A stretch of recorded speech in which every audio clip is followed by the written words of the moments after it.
Welcome back to Quack Fab. In today's video, I will be detailing what it took to install suicide door hinges on my 91 GMC C1500 I call Frankenstein. First thing you're going to need is a suicide hinge kit.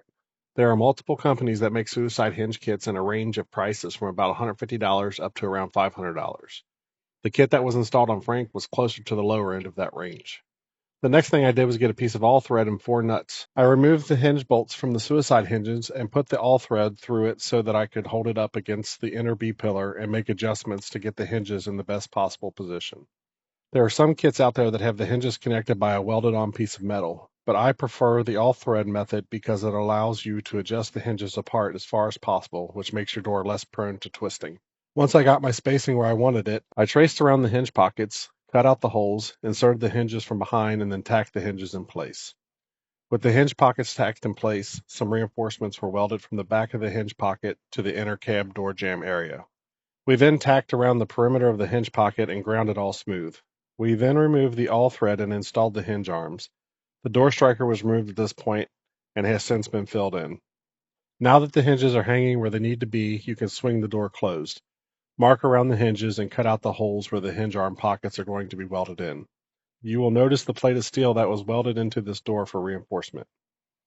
On the GMT 400 platform, the 88 to 98 GM trucks, the whole inner door panel is bolted in. This poses a problem because there isn't enough door shell under this panel to weld to that would support a door. You cannot weld the panel to the door shell because the panel has to be removable to access the window regulator, locking mechanisms, latch mechanisms, and door handle. The area marked on this image has a window track on the reverse side of it that is accommodated with the hole put into the reinforcement plate.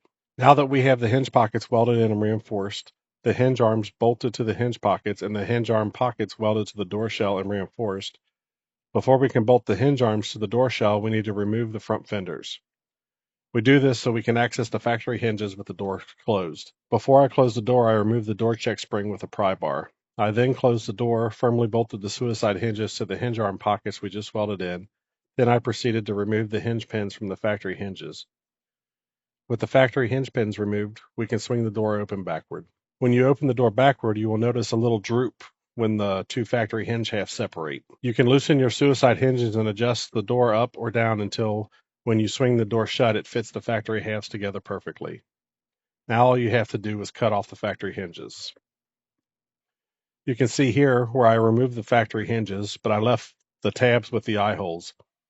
That is because this is where the fenders mount. Here you can see where I removed the factory hinge from the door. You can also see the striker I got from the salvage yard when I bought my electric hatch poppers. You can also see that I have some holes to fill before the job is completely finished. But for now, Frankenstein suicide doors are good enough for us to continue on to the next fabrication task. Thanks for watching Quack Fab. Join me next week when we add on to the back of the frame to accommodate a fuel cell, air tank, air compressors, and battery mount. If you enjoyed this video and want to see more, don't forget to like, share, and subscribe.